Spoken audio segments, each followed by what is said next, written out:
আমাদের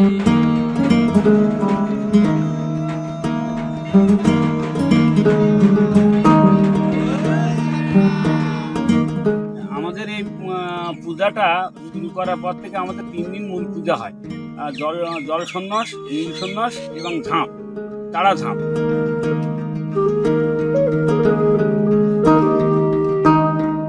সন্ন্যাসের দিন সন্ধ্যাবেলা পুজো শুরু হয়। আমরা গ্রামের থেকে তার আগে সকালবেলা থেকে ডাব খুঁজে আনি।